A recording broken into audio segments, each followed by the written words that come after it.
I'll reintroduce myself. I'm Trisha Park. I'm Associate Director of Cleaver Workshops. I'm the one that folks have been in touch with if you are a reader. And I am delighted to be here for our Cleavers Magazine issue 41 contributors reading. And I'm going to throw it to Karen Ryle, Cleaver's fearless leader, founder, and editor-in-chief. Hello, everyone, and welcome all of you to Cleaver Magazine's issue number 41, contributor readings. All of our readings are special, but tonight is particularly dear to my heart because this is our 10th anniversary issue. My name is Karen Ryle, and I'm the founding and chief editor of Cleaver. For those of you not familiar with Cleaver, we are a quarterly literary magazine and occasional book review. We also publish craft essays and interviews, and we host a workshop series. And as I mentioned, 2023 marks our 10th anniversary as a magazine in this world. We published our first full issue in March 2013, which seems just like yesterday, although when you think of it, we've all been through so much in this world. It's also been quite a long time. You can find our first issue and all of our previous issues linked on our website. About our name, cleave is a Janus word, which is also an auto-antonym, meaning both itself and its opposite. To cleave is both to stick tight and to fall away. A cleaver is the most broad-edged and brutally efficient kitchen knife, designed to be swung like a hammer for the most effective channel of force. Cleave also means to come together with strong attachment. Cleaver Magazine runs its literary magazine on 100% volunteer labor with many fine editors. Some of them are here tonight, and their invaluable contributions make our magazine possible. We're so grateful to them. I serve as head fiction editor, also webmaster, graphic designer, general, chief cook and bottle washer, and the buck stops here if you have any Cleaver related issues and problems. Speaking of issues, I'm tremendously proud of issue 41 with this extraordinary collection of talented writers, and I am privileged to bring them to you tonight. Thank you so much, all of you, for attending and supporting our readers, and to our flash fiction editor, Catherine Kolpa, to our poetry editor, Claire Olson, our nonfiction editor, Sydney Tamarine, and all of our fine editors, as well as to our workshop director, Trisha Park, who is also one of our nonfiction editors and who organized this reading. One last note, this week we're proud to announce our online summer workshop and masterclass series. We call it Cleaver Summer Writing School. We have an exciting lineup of one-day masterclasses, which take place on Sunday afternoons with topics like Point of View as Play and Practice, taught by Sherry Greer, Delusions of Grammar, taught by Sarah Levine, You Incorporated, Building Your Writing Brand, taught by Jen Matthey, Urgency and the Personal Essay, taught by Megan Stelestra, and we have weekly workshops in all genres, as well as topics like the art of research and building your flash collection, taught by Catherine Kolpa. And the workshops, some of them are synchronous, some are asynchronous, something for everybody. We urge you to support our workshop series by signing up and sharing our roster with your friends. They are wonderfully supportive, generative workshops taught by top professionals, and we strive to keep them affordable. Proceeds from the workshop help keep the lights on at the magazine, so please check them out and take it away, Trisha. Thanks, Karen. So we're going to get started right away with our reading. First up is Erin Peshet. And here I'm going to drop her link in, and I'm going to read her wonderful bio before she gets started with her reading. Erin is a poet, essayist, and editor living in Brattleboro, Vermont. Her writing has appeared in Chautauqua, West Trestle Review, Heartwood, and Poetry South, and is forthcoming from Whale Road Review and Raft Magazine. Her essay, Groceries, the Longest Text I Receive All Week, was a finalist in the inaugural Craft Creative Nonfiction Award. She received her MFA in fiction from Columbia University, where she was a School of the Arts Fiction Fellow, and a BA in Creative Writing from Warren Wilson College. Please welcome Erin. Oh, thank you so much. It's wonderful to kick things off tonight. I'm so looking forward to this reading. So I will be reading a piece called Church. There came a time about 3 years after we moved to Vermont when I decided I wanted to go to church again. Really, what I wanted was to go to church at Christmas. Really, what I wanted was to go to church for the 4 weeks of Advent leading up to Christmas. Really, what I wanted was to see how church changed for Advent. Really, what I wanted was to hear familiar hymns, to make the sign of the cross and feel holy water on my face. Really, what I wanted was for church to be a portal to being a small child, a little girl again, sitting in a wooden pew at St. Joseph's Catholic Church on Divine Street in Columbia, South Carolina, with my mother's arm around me, where I went to CCD, where the priest once blessed our corgi. Really, what I wanted was to say the words to prayers and have my mouth move in the same way my grandmother's mouths moved. Really, what I wanted was to feel the order of things and to know what to expect. Really, what I wanted was to sing out loud among other people instead of alone in my car, to unearth emotion from this stuck place inside of me. Really, what I wanted was to examine all the people in the pews in front of me, their hair, their coats and sweaters, their dark lipstick and lip liner when they turned their head to the side, their features when they looked up to the choir in the loft. Really, what I wanted was to have a stranger say, "Peace be with you," and for me to say it back. Really, what I wanted was to marvel at the color that shined upon the carpet from the warmed up stained glass windows. Really, what I wanted was to talk to the dead, and I figured I could find them here. Really, what I wanted was to feel an organ fill a sanctuary, to hear the glee in its sustained chords when we sang out the last verse of the final hymn and Mass came to an end. Really, what I wanted was to be in this church and in every church I'd ever been in, to be everywhere all at once.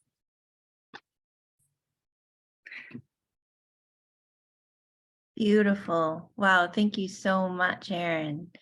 Big round of applause for Erin. Yes, and feel free to show your responses with the reaction emojis at the bottom of your screen.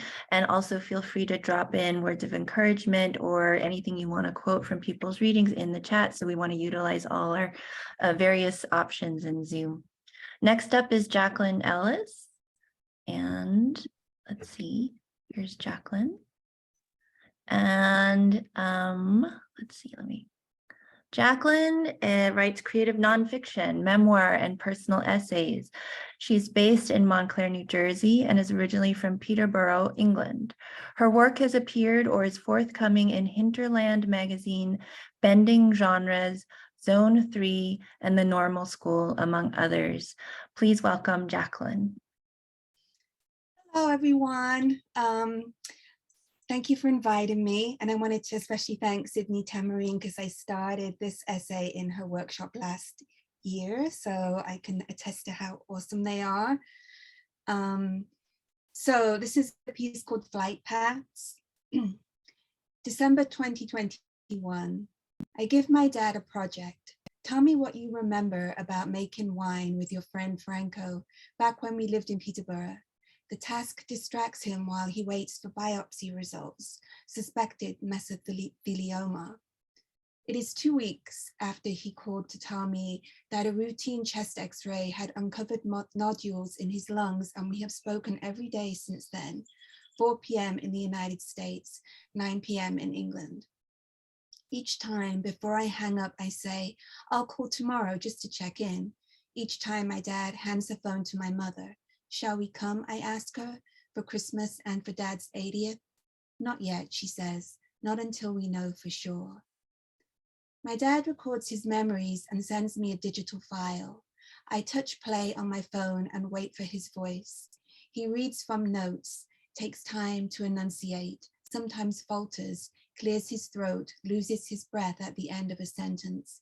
He tells me how he and Franco built a wine press from steel and wood purloined from the brick factory where they worked, how Franco ordered Sangiovese grapes from Naples, how they pressed the fruit into juice, siphoned the juice into barrels, waited while it fermented. I watch the audio waveform, white columns that rise and fall on my screen, visualize my dad's words. I had told him I needed the stories for something I was writing, but I don't take notes or think about how I could shape his story, make it more literary. Just listen and rewind, listen and rewind. September 11th, 2001. Unusually, my dad calls at 8:45 on a Tuesday morning. He has recently retired. I have just started my first tenure-track teaching position in Jersey City.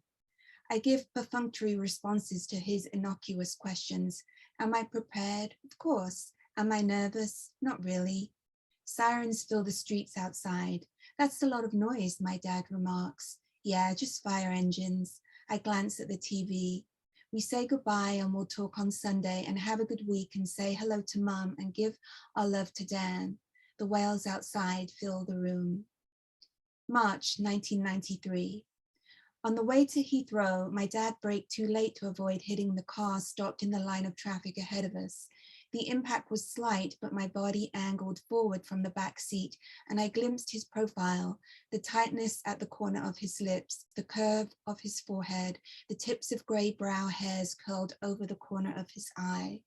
My dad got out of the car to meet the other driver. Weren't you paying attention? The driver snapped. Are you stupid? My dad nodded. You're right, he said. I started to ask my mother why Dad had been distracted, but her head was tilted up to where the top of the windshield met the roof of the car. She inhaled at the beginning of a sigh. The back of her neck was rigid. I looked down at my hands like a scolded child, as if I wasn't a young woman whose father was driving her to the airport because she had chosen to live in another country 4,000 miles away from home. In 7 hours, my flight from Heathrow will land at Logan Airport in Boston. I will present my visa to an immigration officer. One by one, he will press my fingers onto a purple ink pad, then place each of them in the center of a square printed on a yellow form. He will not smile or speak or look at me. He will stamp the pages of my British passport in red ink. He will hand back my passport. Then he will look toward a line of people waiting behind a strip of yellow tape stuck to a dirty blue carpet and say, next person, step forward. In the back seat of my dad's car, I had distracted myself with calculations. If I flew home once a year for 2 weeks, time together with my parents would be more meaningful than mundane weekend visits from a few miles away or daily pop-ins if I lived around the corner. I might miss birthdays or Father's Days or family reunions, but those absences won't matter if I call more frequently, if we spend whole vacations together. I didn't factor in unknown variables, divorce, a second marriage, a daughter. I didn't consider how I might weigh the options when my dad got old and sick, didn't measure the value of everyday time, the caring present moments when I wouldn't be there to help get my dad settled at home after a hospital stay or write his doctor's appointments onto the calendar. I wouldn't buy his groceries or make his coffee or chat with him about the Channel 4 news, ask him to identify birds that visit his many feeders. I didn't anticipate what his final seconds might look like, the jagged green lines monitoring his heart, the traces of ice water over his dry lips, his still held hand, the ridges of his thumbnail against my index finger. November 2019. I talked to my brother on WhatsApp while I walked my dog in the park near my house. My dad has been in the hospital with chest pain several times this month. I squint against the sun, look up at where the flight path from Newark Airport streaks the sky, then down at the jagged salt lines that ring the sides of my boots. When I was little, my dad had let me sit on his lap while I steered our car back and forth over an unbridged stream. Sometimes he would drive fast over hilltop roads and pretend our car had taken flight. I would press my face against the window, watch the road disappear below. This is how things are going to be now, my brother says. He tells me not to come, not yet.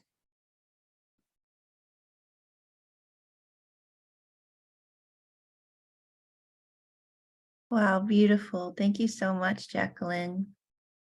Up next, we have AJ Giacono.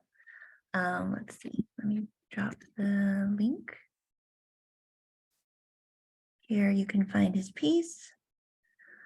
AJ is a proud Manhattan native who has been writing ever since he could hold a pen. His work has previously appeared or is forthcoming in Southeast Review, Upstreet, and Lunch Ticket, among many other journals. He is the recipient of the 2019 Herbert Lee Connolly Prize and is the founder of the Spot Long Review, an online literary and arts journal. He is also the owner of Bibliothèque, an upcoming bookstore, cafe, and wine bar based in New York. Welcome, AJ. Hi, thank you, Trisha.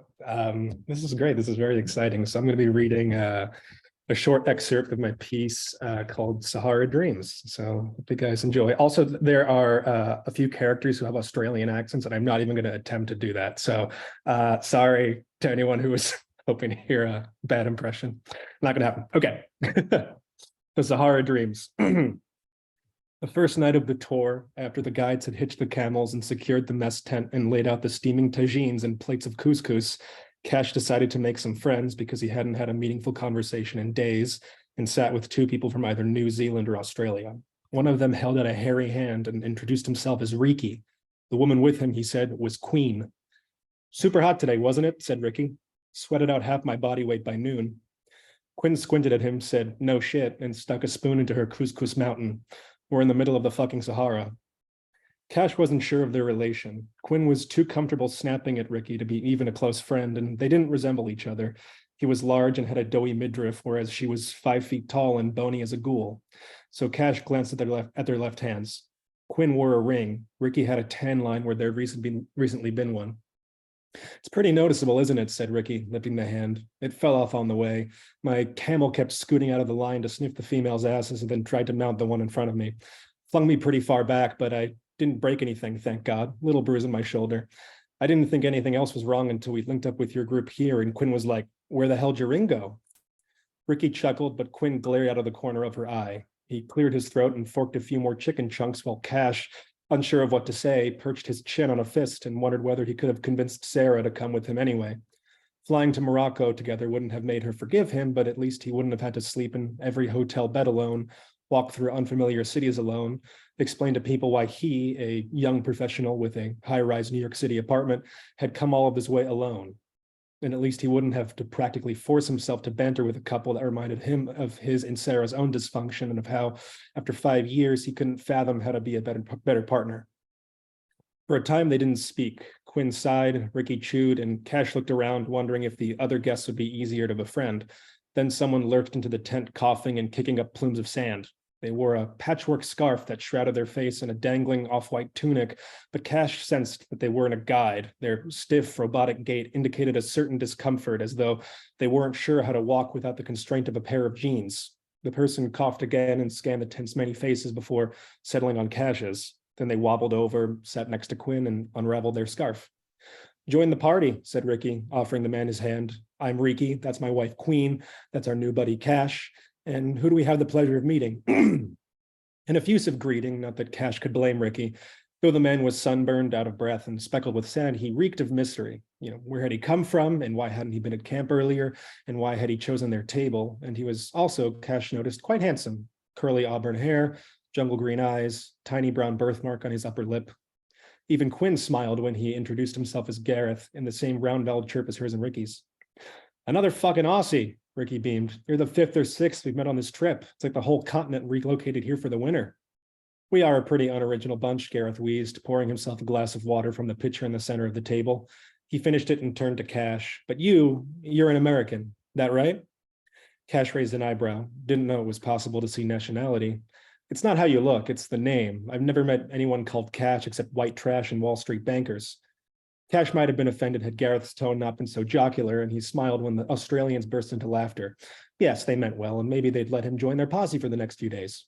Gareth was slapping the table when he fell into another coughing fit and went back to hogging the water pitcher. You okay? Quinn asked. You're hacking up a bloody lung over there. You should have seen it, Gareth said, holding back a belch. This old man in our group collapsed in the middle of the route. He fell right off his camel. Everyone freaked out, thought he died, and the guides, they spent an hour using up the water reserves to make cold compresses until he came to. Not to be an asshole, but the whole time the other 20 of us were shriveling up in the heat. You ever sweat so much your eyes burn? By the time we got back on our way, it felt like someone had massaged them with bushfire ash. Cash nearly laughed, but Ricky frowned and Quinn whispered, you shouldn't really be joking about that. The table, and coincidentally the rest of the tent, fell so quiet that Cash could hear Gareth's boots chip under the table. Sorry, insensitive, he said, although I do think I have the right. I'm one of those poor fuckers who lost his home. And so began a story that Cash had only ever heard on the news. Gareth and his girlfriend in a cottage in Cessnock, 2 bedrooms because they wanted children, and in the interim could use the extra space as a painting studio. They were hobby artists, had met in a class. A simple life they weren't aware was as flammable as grain alcohol. Gareth would never forget the night he and Alana woke to an explosive whoosh in the backyard forest, stuffed a pack with food, and ran barefoot into the glowing orange dark, where they watched the fire devour their home. They weren't hurt, but they'd been branded. Gareth became prone to rages, smashing mugs and plates, and once a chair in their cramped new apartment, and his girlfriend slipped into a depression that would have her attempt suicide twice and eventually leave him for another man. By the time Ricky and Quinn offered their own stories, friends who'd lost pets, neighbors who'd lost businesses, a cousin who'd lost his life, Cash could hardly listen out of his shame that he'd comparatively never lost much. His mother, but she'd had cancer for a decade, a few $1,000s in the stock market, but he had plenty saved, his wife's trust, but she would probably forgive him eventually. He wondered too why he had to be jealous that the Australians were bonding, especially when that bonding occurred in the name of unspeakable trauma. Was Cash so desperate that he half wished his own life had turned to dust? Cash caught Gareth leering at him, either angered or confused by his silence. Cash did want to contribute, but felt like he didn't have the right. So instead, he thought of how back home, Sarah was probably searching for another man, one who was less reactive, less unfaithful, and less emotional than he, a man who didn't like to cross his legs, watch reality television, and drink sangria with his mother when she visited. After what felt like an eternity, Ricky raised a glass to good health and an even better excursion in this desert wasteland. Gareth and Quinn lifted their glasses too, then stared at Cash, who, tired of straying in the social sidelines, grabbed an empty cup and thrust it forward. It hit Quinn's glass, which tipped out of her hand and soaked her clothes. She said something that began with fuck, but was interrupted by Ricky's half-shocked, half-amused laugh. Quinn's face went a violent red, and briefly, Cash was certain that she'd lunge forward and beat him over the head with the water pitcher, but she wound back a hand and smacked Ricky instead. There was a loud, wet crack, heads turned, and Quinn rushed for the exit. He gawked after her, holding his cheek. And I'm going to stop there on that slapping note. Thank you, everyone. Thank you so much, AJ. Up next, we have Anne Panning. Yes, we need more. You should read the rest. Anne, are you I'm here. I'm said to be Maggie, but I'm Oh, Anne. okay, That's my great. sister-in-law. Wonderful. Anne has published a memoir, Dragonfly Notes, on distance and loss, as well as a novel, Butter, and 2 short story collections, The Price of Eggs and Super America, which won the Flannery O'Connor Award and was a New York Times editor's choice. Her short publications include Brevity 6 Times, Bellingham Review, Prairie Schooner, River Styx, New Letters, The Florida Review, Passages North, Black Warrior Review, the Greensboro Review, Alaska Quarterly Review, Quarterly West, the Kenyon Review, Hippocampus, and River Teeth. She is currently working on a memoir about her late father and teaches creative writing at SUNY Brockport. Welcome, Anne. Thank you. Thank you. Yeah, I'm Anne, and I just sent this to my sister-in-law, Maggie, who lives in Minnesota. So that's why I must have done something wrong. But I just wanted to say thank you to Karen and Trisha, and congratulations on 10 years. It's amazing to keep a magazine going this long with everything that's happened. It's just amazing. And I think this is my 2nd time, and I'm so thrilled that I've published in this magazine. I love it. I'm going to read a short hybrid. I live in New York, and my everybody is in Minnesota, and so it's when my parents died, I just I longed for their house. It went into foreclosure, and I just kept Google mapping it obsessively. And so then I started thinking about writing this, and it's kind of my imagining, and I wanted to write a piece entirely in question marks. So I also wanted to say a shout out to my little nephew Wesley, who's watching this, I think, or listening in Minnesota, and he is an amazing artist and writer, and I won't be surprised if he'll be doing something like this someday. So, okay, this is called Magic Window Chasing Home. What did you think when you cupped your hands against the glass and peered inside? Did you think the old wavy Victorian glass was a portal to the past? Did you see your mother in the kitchen frying liver draped with onions? Was she listening to John Denver on her little boombox? Did she have a dish towel slung over her shoulder, embroidered with kittens or vegetables? Was it soft with wear? Was the yellow painted radiator leaking warmth? Was her heart a basket of needles, a tiny jar of yarn? If you sat at her table, might she fry you an egg, pour you some red Kool-Aid in a juice glass? What might she tell you that you'd never heard before? Try the other side of the house, the window in back there by the tiger lilies.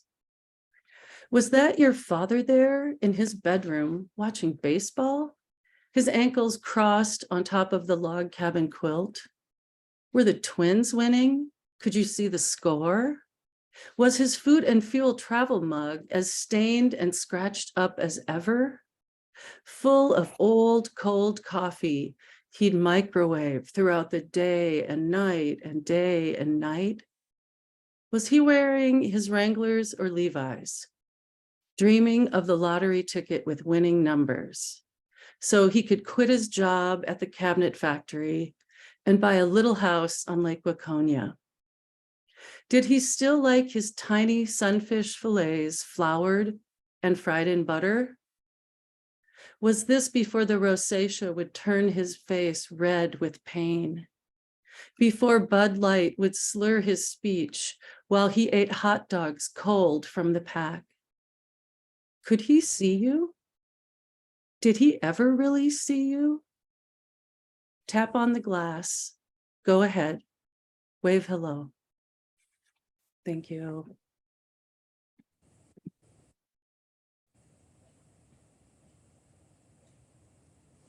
Beautiful. Thank you so much, Anne.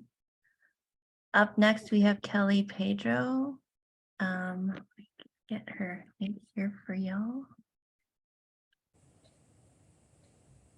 Kelly's fiction has appeared in Prism and the New Quarterly. She was shortlisted for Room's 2022 fiction contest. She's currently revising a collection of linked short stories and lives in Kitchener, Ontario, Canada, located on the Haldimand Tract within the traditional territory of the neutral Anishinaabeg and Haudenosaunee people. Forgive my pronunciation, peoples. Thank you and welcome, Kelly. Thank you so much. I'm reading an excerpt from my short story called The Best Thing You Remember. And just for context, this story is about a baby shower, a character named Connie, her baby shower. In the conference room with its wainscoted walls, Connie's cousin Louisa carried a cardboard box and explained how she had been interviewing Connie and Jeremy all week, and the box contained the results of those interviews. Louisa swished her hand in the box, notched her chin, and raised her eyebrows as though she was choosing a golden ticket and not a piece of paper that Connie knew her cousin had pulled from her recycling bin the night before. Children learn what they live. If a child lives with shame, they learn to be guilty. If a child lives with acceptance and friendship, they learn to find love in the world, Louisa read before turning to the room. Who wants to guess this one first? Connie's mother, Natalia, snorted. Now that's Jeremy. Connie felt the air shift. Why would you think that? She asked. The words came stilted from her mouth. The letters, once neatly organized, were jumbled, and she had to unscramble them before saying them out loud. Shame? Natalia said, her voice deep, the heat of her breath washing over Connie. My kids have never lived with shame. Rivulets of sweat dribbled down Connie's back, soaked into her dress, which was now chafing her neck. She desperately wished she had worn something different, but her mother had surprised her last week with this dress, and Connie knew she'd feel guilty if she hadn't worn it today. She looked around for sparkling water or a dabble of wine and noticed that everyone was looking at her except Louisa, who was quietly ripping the sheet with a quote into tiny pieces as if she were peeling an egg. What's this? Natalia said to Louisa. Who said that? Connie looked up. Louisa looked up, clenched her fist in the pieces of torn paper. Doesn't matter, let's just move on. Natalia whipped her head toward Connie. You said that? Her mother was giving her the look. The one she gave in public when Connie was younger, when she and her sisters were bickering in the grocery shop or at the local byway and Natalia wanted them to stop but didn't want to yell at them in public and make a scene. The look Connie and her sisters called the golf balls because her mother's eyes protruded as if she had stacked them onto tees. Well, if your childhood was so shameful, then I don't know why I'm here, Natalia said. She swiped her purse up into the crook of her elbow and patted across the carpet, past the uncomfortably hard black chairs wrapped in bleached white covers and knotted with yellow satin bows, and out the heavy wooden doors, a whoosh sweeping into the room as she left. Connie's Aunt Edith started to follow, but Connie stopped her. I'll go, Tia. Sorry, everyone, she called over her shoulder. Connie waddled out of the room, her hips aching from the kitten heels her midwife told her would ease her lower back pain. She pushed open the doors and looked up and down the long hallway, empty except for a wooden pedestal with a sculpture of 2 elephants, their trunks entangled. Out on Yorkville Avenue, Connie stood in the bright Toronto afternoon sun next to a red-tiered fountain her mother had used as a landmark in the direction she had written out on each baby shower invitation. Connie crested her hand over her forehead and headed left, past a fire station where a fire engine was wailing out of the driveway, and the public library with its long stone steps. And she thought of the irony of someplace so loud next to someplace she found such comfort as a child.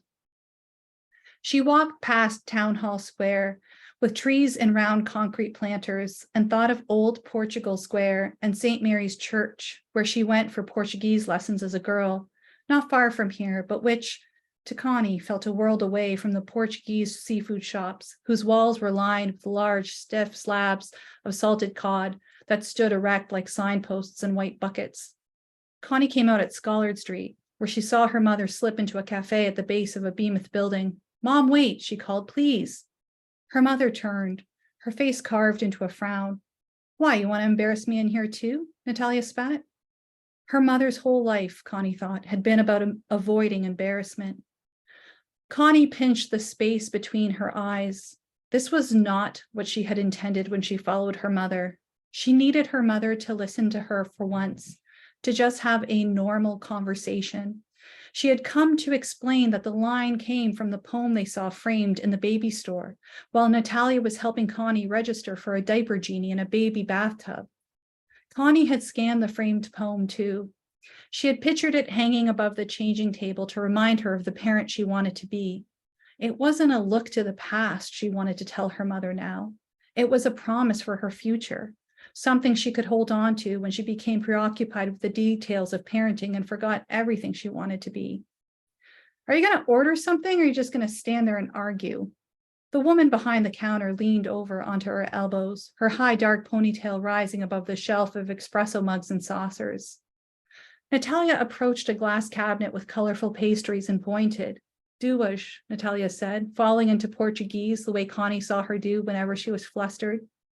Which one? And how many? The woman asked, her fingers sliding back and forth along the shelf. This, Natalia said. She pressed her finger in front of delicate pastries with brown and white stripes along the top, leaving a ghost of her finger imprinted on the glass when she pulled it away. The mille feuilles? And how many? One?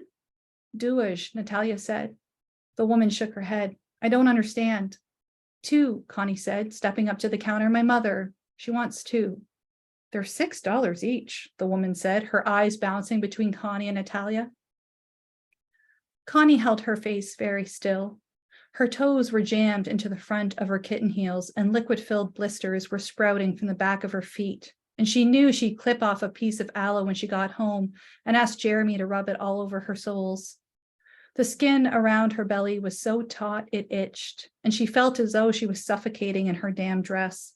But she refused to show any of this to the server standing in front of her. Connie stretched a smile across her face, as tight as the skin that pulled across her 8-month pregnant belly.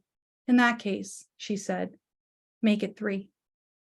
And I'll leave it there for now. Thank you.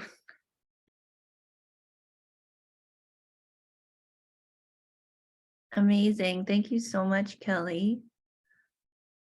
Up next, we have Mark.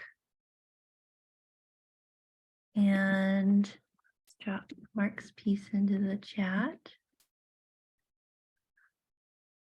Mark Williams' fiction has appeared in The Baffler, Eclectica, The First Line, and the anthologies American Fiction, The Boom Project, and Running Wild Novella Anthology Volume 4, as well as other journals and collections.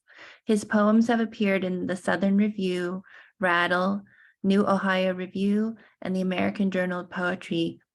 Kelsey Books published his manuscript of poems Carrying On in July 2022. In this universe, he lives in Evansville, Indiana. Welcome, Mark. Thank you, Tricia. Thank you, Karen.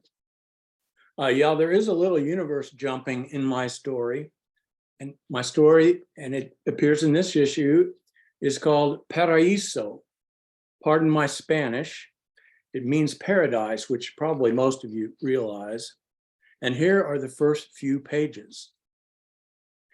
Henry Hoover is in his bedroom mastering the G chord on his Martin acoustic when his father walks in and brings up science camp.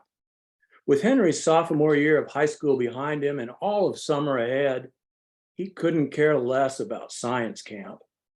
You need to expand your horizon, young man, says Henry's dad, giving the Martin a thump. Henry thinks there is no horizon to expand. It's filled with coal dust and shit. We're toast. He almost says something about his father's horizon. He's an orthodontist, but instead asks, if I go to science camp, will you buy me an electric guitar? What's wrong with the guitar you have? It was good enough for me. Here it comes, thinks Henry. For about the 100th time, Henry hears how his father paid his way through dental school by playing in a bluegrass band throughout Southern Illinois and Western Kentucky. Do you know why I named my band Midnight Oil? Asks Ronald. Henry calls his father Ronald. It's his name.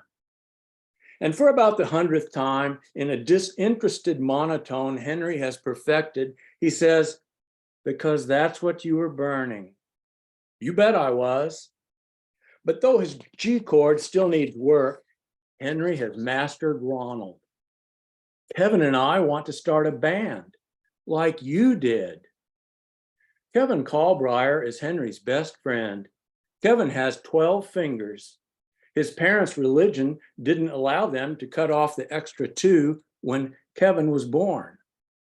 What kind of band? Asks Ronald. A band that plays my songs. Since when are you a songwriter? Since when I get an electric guitar? The next day, Ronald takes Henry to Pawn Stop and buys a Fender Telecaster and a Gibson Minuteman amp. That night, Henry is in his room screaming, the sky is black, the earth is scorched. Expand my horizon, girl, before it goes dark. In G. When Ronald drops his phone on the bedspread, Henry puts down his guitar, brushes a purple forelock from his eyes, and sees a list of science camp classes on the screen. Marine biology, nanotechnology, projective geometry. Great, thinks Henry. But there, just below stalagmite, stalactite, is string theory. Henry knows there is a theory to music, some kind of math or something, and he could use some help. This one, he says, pointing with his thumb pick. That should expand your horizon, all right, says Ronald. Science camp is being held at the Surf and Turf, or at least that's how Henry thinks of it. 2 years ago, the surf consisted of a pool full of kids and fish sticks at the snack bar. The turf consisted of a miniature golf course and burgers. Ronald paid $100 a month so Henry could backflip and putt-putt. It was there that Henry felt his first breast, his only breast, when Kevin Callbrier pushed Sophie Beardsley beneath the high dive as Henry flipped and descended. When Henry hit the water, his right hand went down her top. In return, Sophie gave Henry's balls a painful squeeze and said, "We're even, Hoover." With the construction of a nearby pool, a private school purchased the club and turned the pool into tennis courts, the miniature golf course into an archery range, and the clubhouse into classrooms. The day after persuading Kevin to enroll in string theory with him, Henry and Kevin are walking to class. It's hot. Too hot for Henry to carry a Fender and a Minuteman, but not too hot for a Martin. Kevin is carrying drumsticks. He hopes to buy drums soon. So far, Henry and Kevin are the only members of their band, Scorched Earth. Nearing the school, Henry asks, "Why'd you bring drumsticks to class? It's about strings, not drums." "I can back you on a school desk or trash can," Kevin says with a stick twirl. As far as stick twirls go, Kevin's extra fingers are a bonus. But as Scorched Earth passes the tennis courts, side of Henry's hand plunge, he thinks not of Kevin's fingers, but his own. It felt like a water balloon, only with water on both sides, thinks Henry, fingers tingling.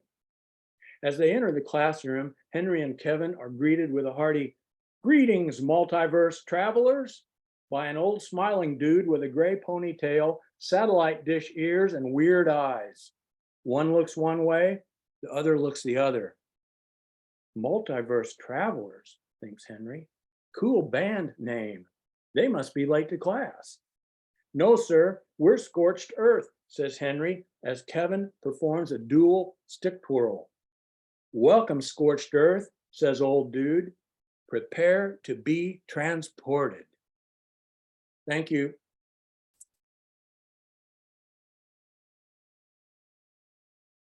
Wonderful, Mark. Thank you so much. Up next, we have Meg Leduc. Let me get back to the chat here. And Meg is a graduate of the University of Michigan with a BA in English and attends Vermont College of Fine Arts MFA in Writing program. Her writing has appeared in Brevity, San Fidel Press, Craft, and the International Human Rights Art Festival, and has been nominated for a Pushcart Prize. She lives with her husband and 3 cats in Detroit, Michigan. Welcome, Meg. Thank you so much. I'm so honored to be included in this issue. I'm going to be reading a short creative nonfiction essay called Witness to the Aria. A sculpture soars in the sky of Meyer Gardens, red as a hummingbird heart, rising over the pinprick of a groundskeeper below. Of the painted scarlet steel of his public art, Alexander Lieberman once said, "All my sculptures are screams." Yet Aria shouts joy, curves a dance, music and metal. Meanwhile, in downtown Grand Rapids, a woman sings the Clark Sisters on the corner of Monroe and Pearl, singing the sunshine down. You came my way, you made my day, and I'm a witness. Here on that city intersection, a gospel woman caresses her aria with winged voice. In the sculpture park, a groundskeeper tends his aria with downy hands. I'm a witness. I once overdosed in the back of a car, swilling down hundreds of minute cotton candy-colored Benadryl pills with lukewarm Budweiser. When I awoke, I wanted to hide from the police. I clambered behind the wheel. The last thing I remember is merging onto the freeway. I'm a witness to my own past. I'm a gospel woman. Hummingbird heart stilled to the aria. Now today, my husband Tim strolls beside me through this sculpture park as we discuss whether I should go back to school to study writing. We round a bend of shrubbery to find a female nude that leaves nothing to the imagination. Tim says, if I took a photo and posted it to Facebook, would I violate community standards? I laugh. Maybe. She's about as curvy as your wife. He smiles. I love my wife's curves. In our historic downtown Airbnb, glitzed with an ancient bike behind the futon, Tim and I make love, and he calls my name in the night. Meg, I love you. Tears prick my eyes. I think of God calling names in the night down the corridors of time. Adam, Moses, David, Mary Magdalene, Peter, Francis of Assisi, Dorothy Day, calling each to a life with him. And my husband calls my name for love. And once he stood in an altar and named me to cherish until trees touch sky and earth spins to stardust, and the river that flows through the city flows through us. I'm no saint, yet I am named. Hummingbird heart witnesses the aria. As bees gather honey, so we collect what is sweetest out of all things and build God, writes Rilke. When Lieberman died at his home in Miami on November 19th, 1999, the New York Times obituary of the one-time art director of Vogue read, he wanted to embolden design and to break away from artifice. So he brought in younger photographers who shot outdoors in natural light.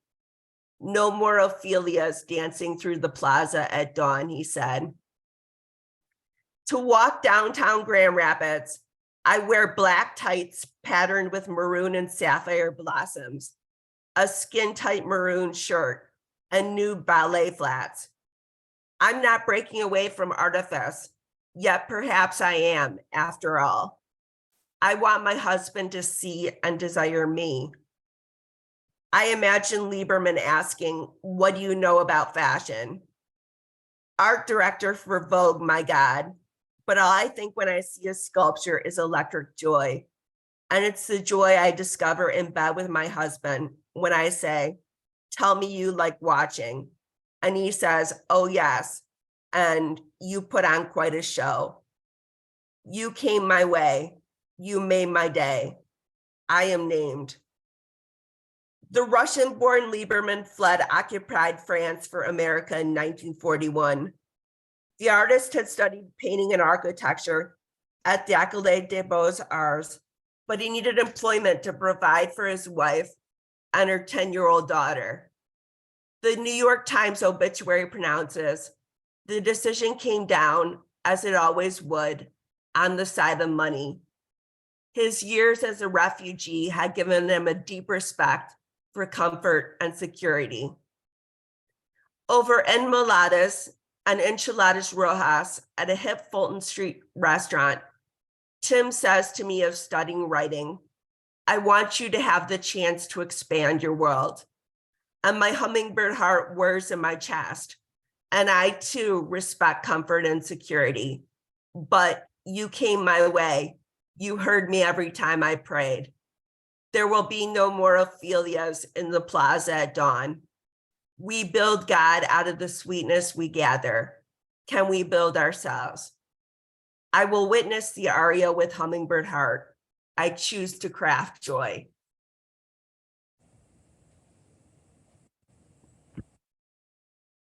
Lovely. Thank you so much, Meg. Thank you. Up next, we have, just had it, Evan Anders.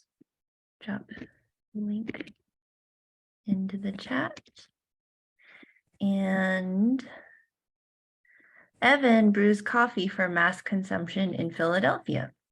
His poems have appeared in North Dakota Quarterly, Chicago Quarterly Review, Decomp Journal, Michigan Quarterly Review, and elsewhere. He is a retired stay-at-home dad who thinks Bob Dylan was best in the 80s.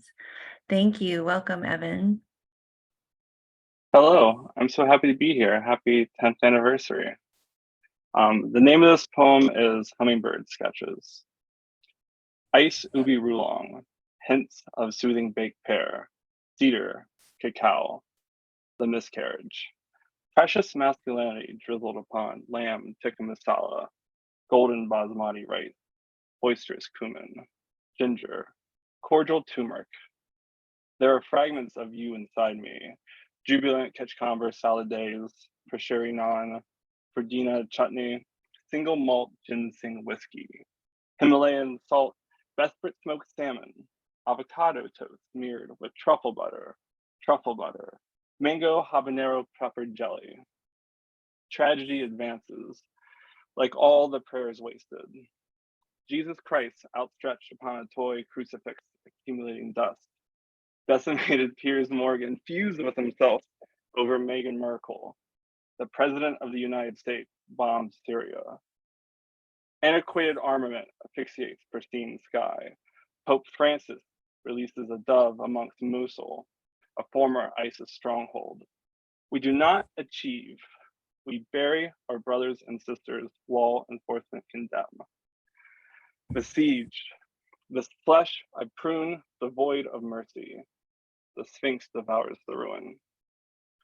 Elizabeth stood in the kitchen, a series of intricacies. I liked this better when I was drinking. Perhaps couples therapy is a healthy solution for our relationship. I don't have the capacity for this conversation. Everything you do is in your self-interest. I'm not perfect either, but when I'm the only one trying, it's fucking exhausting. You don't understand reciprocity, only consequence. Here's your consequence. After the pandemic, we're getting a divorce. I thought we were trying for another baby. I'm from Florida. Everything rusts. You're an enthusiastic father, but I deserve a fastidious lesbian who would teach me to knit. Revolting into mundane delicacies. Cardamom, cinnamon, milk chocolate, black Turkish coffee. Figs, figs. All summer the figs were plentiful. I'm a harvest of traditions, bestowing locusts to the deity, suckling upon my earlobe. The swarm is you, and the mouth shivers at last. Thank you. Thank you so much, Evan. Wonderful. Up next, we have Samantha Neugebauer. Let's see. Let me get your link here. It is. And, oh, there we go. Samantha, there's your piece. And Samantha is a lecturer at Johns Hopkins University, a senior editor for Painted Bride Quarterly, and a podcaster for Slushpile. She is also a 2022-23 DC Arts Fellow with Day H, through which she is writing for the Washington Independent Review of Books. At the moment, she lives in Baltimore with her husband, their 2 cats, and books.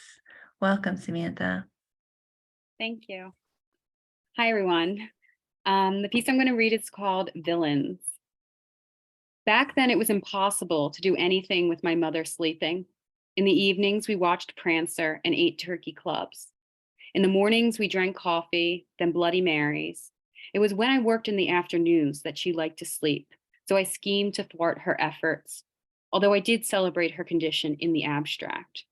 I'd give her small tasks, send her out for a forever stamp, or to Dunkin' Donuts, or to pick up her prescriptions, things like that. It was a transitional time for us both. My mother, 60, had recently gone on disability after an injury at her job. I, 30, had moved back after working abroad for 10 years, although no one was interested, so I tried not to think about it. In general, my mother was more maudlin than me, while I was more calculated. What my mother saw as human nature, I saw as flaws in a design. I couldn't help it. I'd gone to college. She was a size 12 and I a 16, although we could wear each other's clothes. Sizes, like everything, had become negotiable. Every day we missed my father and my brother and her parents, also Walter, my best friend, and Byron and Flake, the family dogs, and Agnes, her childhood cat. Sorry, I got distracted by the chat. And less so my father's parents, her sister, the aunts and uncles, and the parakeets, not because we didn't love them. We had to draw the line somewhere.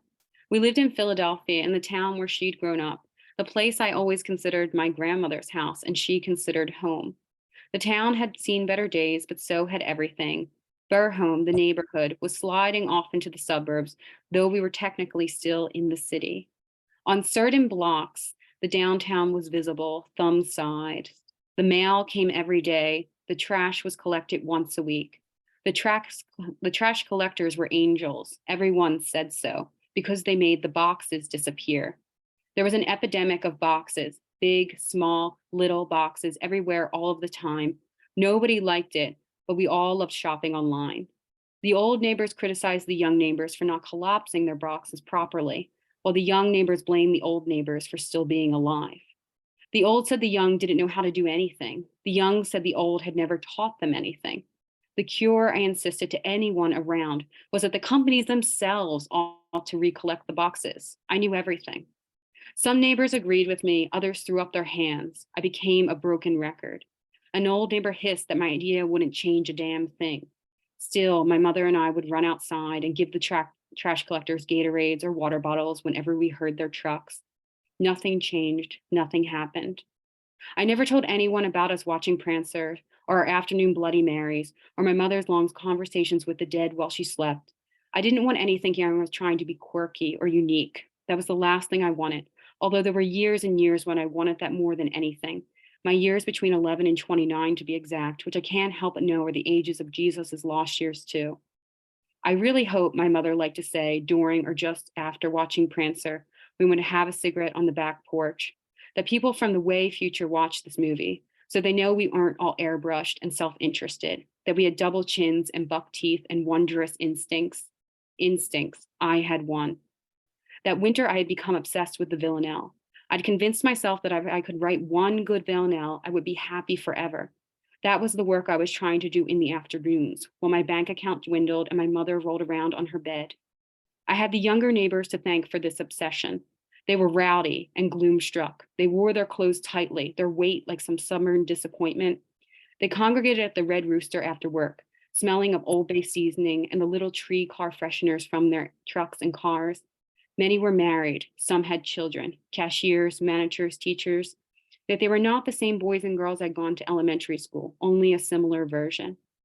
From my grandmother's house, the Red Rooster was a short L-shaped walk, which I took almost every day as the sun set. I turned off my block to Dungan Road, a steep street, which began with nice trees and houses and descended into brick apartments and no trees at the bottom. At the very end was the Red Rooster on one side, in the middle of a small strip mall, and on the other side, a rather large and ostentatious old folks' home. All the old folks were rarely seen since the mall's grocery store had transformed into a Dollar Tree.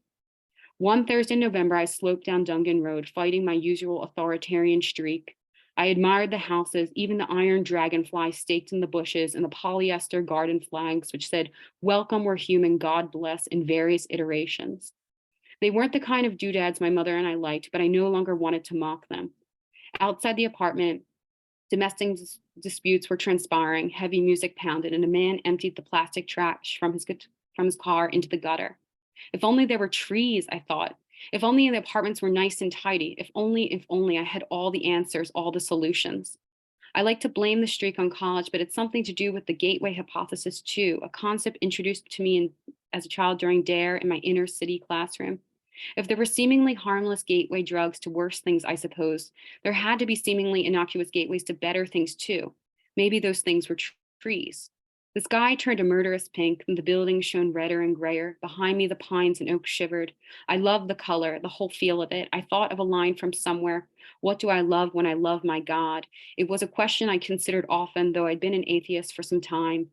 I regularly switched around the words. What do I love when I love the sky, when I love the leaves? What do I love when I love my poem, my old dog? I had no idea. Was it just the thing, or was it something within it? If it was something within it, I feared all I loved was nostalgia and myself and art that didn't harm me. I'm going to stop there. Thank you, everyone. Wonderful. Thank you so much. Thank you, Samantha. Up next, we have Megan O'Loughlin. There's her story. And hold on. Too many tabs open. Sorry. Thank you for your patience. Megan E. O'Loughlin is an emerging writer, psychotherapist, and MFA candidate at Ashland University. Her work appears in the Black Fork Review, Defunct Magazine, Bright Flash Literary Journal, and the Bluebird Word. Megan lives on a peninsula by the sea in Washington State with her spunky child, spoiled dogs, and surfing spouse. Her work has appeared or is forthcoming in the Black Fork Review, Anti-Heroin Chic, Defunct Magazine, Bright Flash Literary Review, and others. Welcome, Megan. Thank you, Tricia. This is great. I love hearing everybody's work. I'm going to be reading a piece called Meditating in Hell, and it's a flash nonfiction piece. Age 24, The Gambia, West Africa. I do not pray 5 times a day like the people in my village. When I duck into my little house, the girls ask, "Where are you going?" I tell them to pray. I don't know the Mandinka word for meditation. Most evenings, the gaggle of girls come over for gossip and help with their homework. They ask about my prayers, so I sit crisscross applesauce, close my eyes, and watch the space between my breaths. That's not praying. She doesn't know, the girls giggle. But their laughter washes away, for I know how to control my unruly mind. I meditate even more at the Stodge House, where Peace Corps volunteers convene in the city. We drink skunky beers and stay up late watching DVDs of The Ring and Legally Blonde. Dishes pile in the sink, and we rip open packages filled with melted candy and coveted books. I make a sign, "I am in here meditating," in messy cursive writing, and tape it to the dormitory door. I sit between the bunks and imagine a circle of soft light around my body. I inhale. My clamorous thoughts retreat to a downstairs place, much quieter now. I exhale. The external world slows, and to that space I retreat over and over, with the same desperate fervor I once used to guzzle a beer or smoke weed all day long. Meditation is my new drug. Later, my friend looks at my sign and says, "It looks like it says I'm in hell meditating." Age 41, Samish Island, Washington. I pack a bag of soft clothes and books for my 7th meditation retreat. Upon arrival, the Zen teacher orients us to the usual: noble silence, daily chores, and this new one, no reading or journaling. Though I hate it, I comply and shove my books and phone under the bed for the 5-day duration. During breaks from the meditation hall, I walk the shore and breathe in the low tide sulfur as eagles whistle overhead. Multiple times per day, the neighbor sweeps her room and our shared bathroom, a jarring sound. At the retreat's end, we will break our silence for lunch, and the neighbor will tell us all at the table, how she left a cult.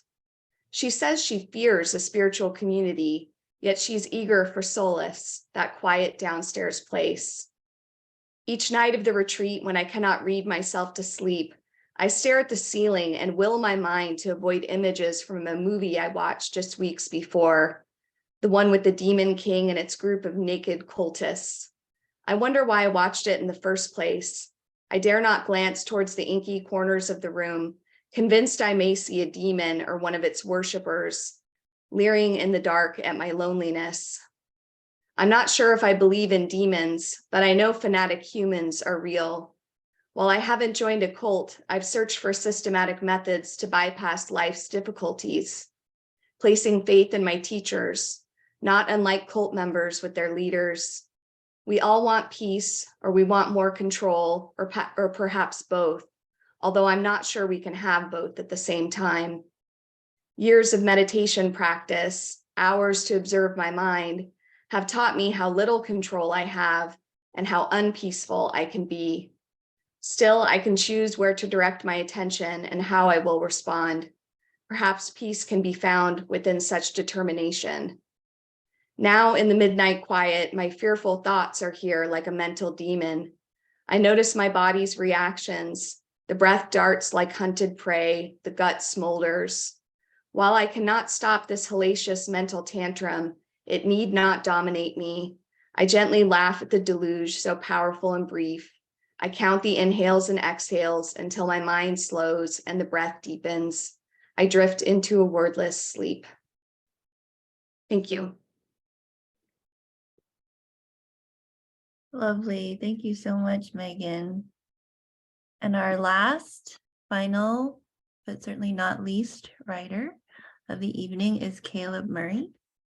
And here is his piece.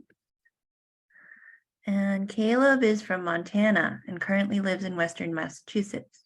His fiction has appeared in Cleaver magazine, Fiction Southeast, Meet for Tea, the Valley Review, and Garfield Lake Review. Please welcome Caleb.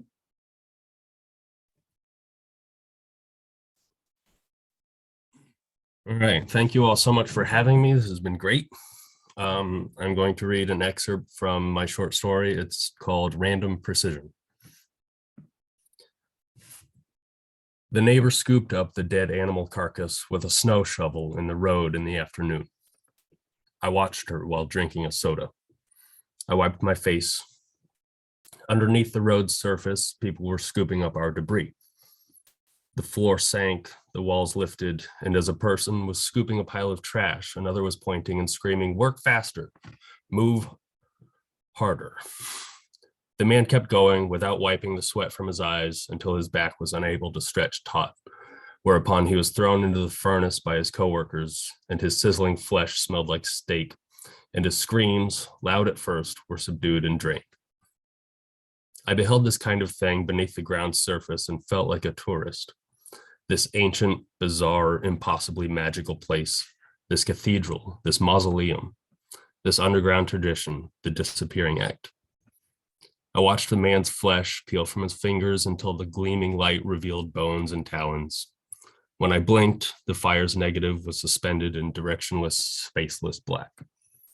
Horseshoed by a series of fire pits in massive asymmetric gourds, packed in between hundreds of workers sweating into their shoes, without a view of the street or the walls that rescinded from my house, I was lost.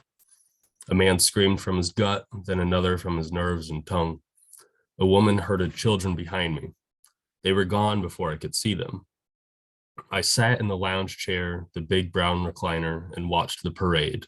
Dmitri Shostakovich, Thelonious Monk, Sid Barrett, all walking in procession, angrily, chained together, their hands oily and black and spider-webbed.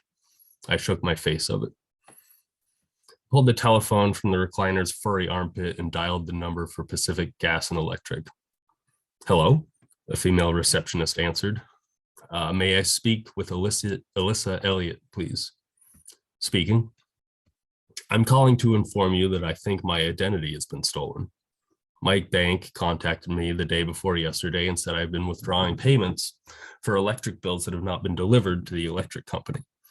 Now I'm confused. Should I take action to see that my bank pays what I owe, or are you responsible?" "Let me transfer you to my supervisor." "No," I said, watching as snow began to fall through the windows. The snowflakes looked like falling coals against the sooty orange background. "I want to speak with you." "Me," she said. "Why me?" "Because you know who I am." "Who are you?" "Craig Perkins." "Mr. Perkins?" "Yes." "I don't know you." "Crableg." "I still don't know you." I laughed and another man threw himself in the furnace.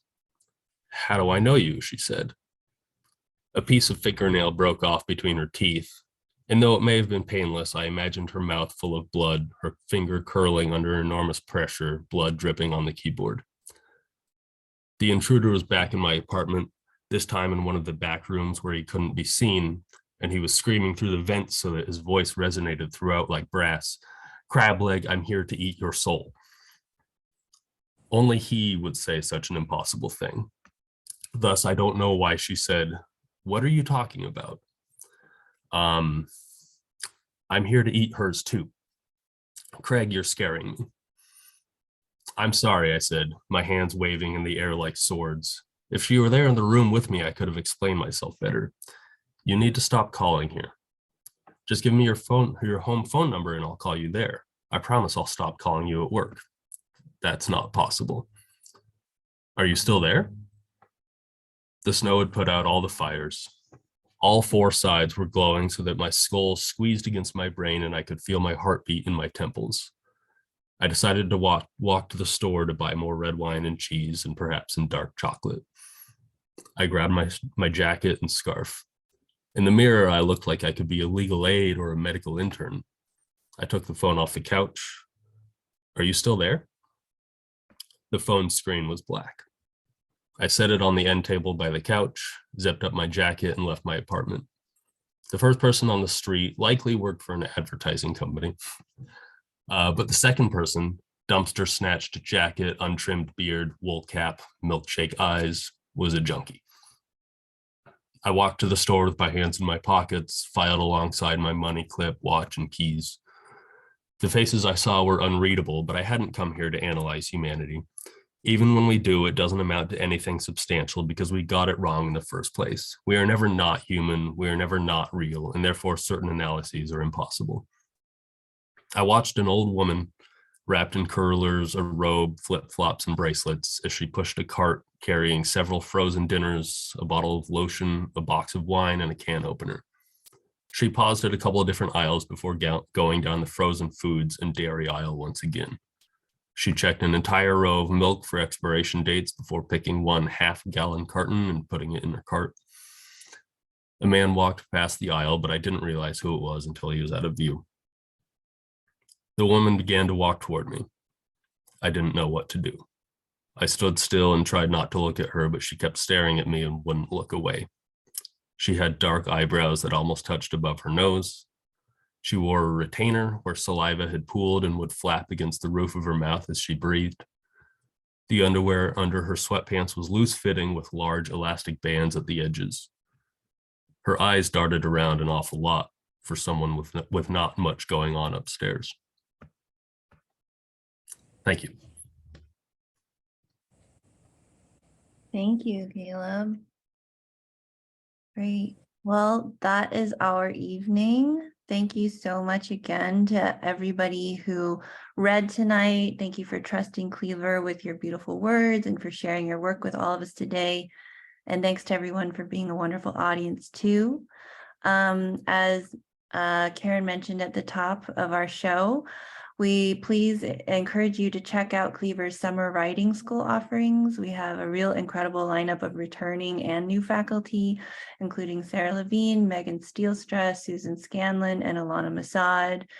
We host both synchronous and asynchronous courses using Zoom and Canvas. So whether you're a new writer or a well-published pro, you'll find motivation, structure, and a dedicated cohort and lots of support. If you have any questions, please don't hesitate to send them my way. And you can find all the information as well as how to stay in touch with me right here on the link that I just dropped in. And Karen, do you want to have the last word? Yeah, I just wanted to thank everyone who came. A lot of former contributors have come, and also a number of people in this issue, just by coincidence, are repeat contributors. I know that we had published Caleb very early on in Cleaver, and also AJ and a few other people in the issue. I think Anne has been a former contributor. So it's really great to see people like continuing, coming back and trusting us with your work.